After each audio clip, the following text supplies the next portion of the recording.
नमस्कारम।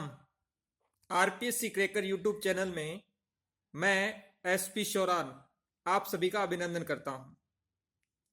अर्थशास्त्र भाग 5 के इस वीडियो में दोस्तों आज हम बात करेंगे भारत का विदेशी व्यापार, उसकी दशा और प्रवृत्तियां। अर्थशास्त्र पर इससे पहले 4 वीडियो अपलोड हो चुके हैं, आप उन्हें जरूर देखें। आपने आरपीएससी क्रैकर यूट्यूब चैनल को सब्सक्राइब नहीं किया है तो जरूर करें। प्रारंभ करते हैं। कुछ शब्दों पर गौर करते हैं। आयात, किसी देश से सामान मंगवाना, यह आयात कहलाता है। निर्यात, किसी अन्य देश को सामान बेचना या भेजना। कस्टम ड्यूटी, आयात निर्यात की गई वस्तुओं पर लगने वाला कर, जिसे सीमा शुल्क भी कहते हैं, कस्टम ड्यूटी भी कहते हैं। आयात और निर्यात। प्रशुल्क, टैरिफ, या जिसको आयात कर कहते हैं, किसी देश द्वारा आयातों पर नियंत्रण के लिए लगाया गया कर, प्रशुल्क, टैरिफ, आयात कर कहलाता है। आयातों पर नियंत्रण के लिए कि ज्यादा आयात न हो। एक्साइज ड्यूटी, देश के अंदर निर्मित वस्तुओं के उत्पादन के प्रथम बिंदु पर लगाया जाने वाला कर, ये क्या कहलाता है? Excise duty. बात करते हैं अब अवमूल्यन की। मुद्रा के विनिमय मूल्य को कम करना। गौर करें, मुद्रा के विनिमय मूल्य को कम करना क्या कहलाता है? अवमूल्यन।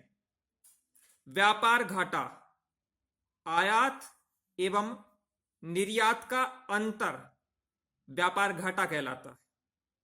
व्यापार संतुलन या भुगतान संतुलन, व्यापार संतुलन पक्ष में या अनुकूल कब होता है?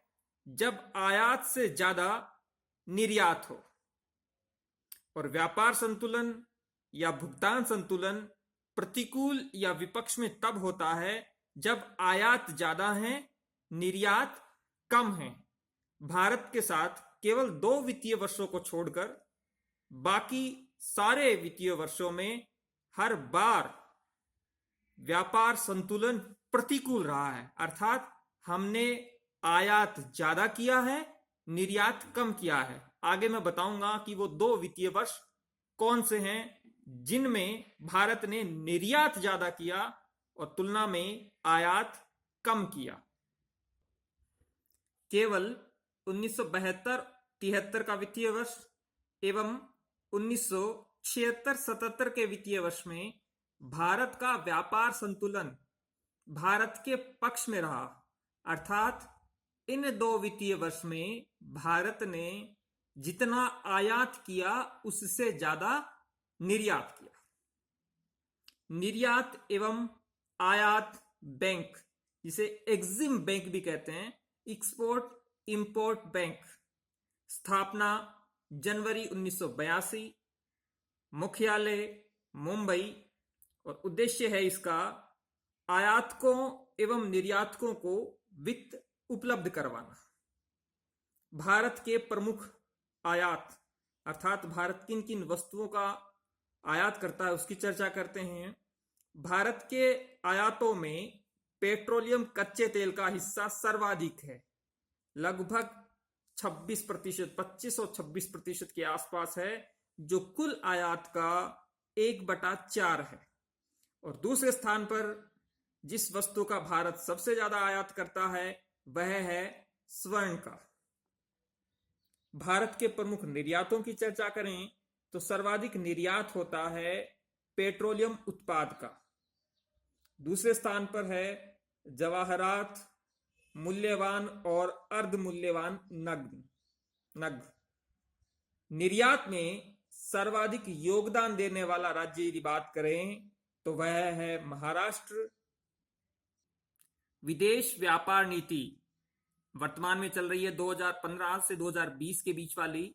इसकी घोषणा हुई थी 1 अप्रैल 2015 को। और इसका एक महत्वपूर्ण लक्ष्य रखा गया कि 2020 तक देश के निर्यात को 900 अरब डॉलर वार्षिक ले जाने का लक्ष्य रखा गया। कालीकट जो एयरपोर्ट है केरल में, आराकोणम आईसीडी, यह भी एयरपोर्ट जिसे आयात निर्यात के लिए पंजीकृत पोर्ट्स के रूप में अधिसूचित किया गया है। अब हम बात करें विदेशी पूंजी भंडार की या विदेशी मुद्रा भंडार की। विदेशी मुद्रा भंडार में शामिल हैं विदेशी मुद्रा परिसंपत्तियां, रिजर्व बैंक के स्वर्ण भंडार, अंतर्राष्ट्रीय मुद्रा कोष IMF, इंटरनेशनल मॉनेटरी फंड में देश के रिजर्व और सरकार की अंतर्राष्ट्रीय मुद्रा कोष में SDR राशि, ये सब शामिल होती हैं विदेशी मुद्रा भंडार में। अंतर्राष्ट्रीय व्यापार का मूल आधार केवल निरपेक्ष लाभ है। दोस्तों, आपने गौर किया होगा कि मैं अपनी वीडियो में ये बात बहुत कम बार कहता हूं कि ये क्वेश्चन बहुत इंपॉर्टेंट है। उसके पीछे एक रीजन है कि मैं सारे इंपॉर्टेंट तथ्यों को और क्वेश्चनों को आधार बनाकर ही वीडियो बनाता हूं। इसलिए सारे ही बातें, सारे बिंदु, सारे क्वेश्चन, सारे वीडियो इंपॉर्टेंट हैं। इसीलिए मैं नहीं कहता हूं कि ये क्वेश्चन इंपॉर्टेंट है। दृश्य मदें, वे वस्तुएं जिनका बंदरगाहों पर लेखा किया जाता है, दृश्य मदें कहलाती हैं। ट्रिप्स बौद्धिक संपदा अधिकारों के व्यापार से संबंधित है। ट्रिप्स का संचालन WTO, वर्ल्ड ट्रेड ऑर्गेनाइजेशन, विश्व व्यापार संगठन द्वारा होता है और WTO ही अंतर्राष्ट्रीय व्यापार का प्रहरी माना जाता है। वाणिज्य मंत्रालय के पास विदेशी व्यापार के नियंत्रण एवं विकास का दायित्व है।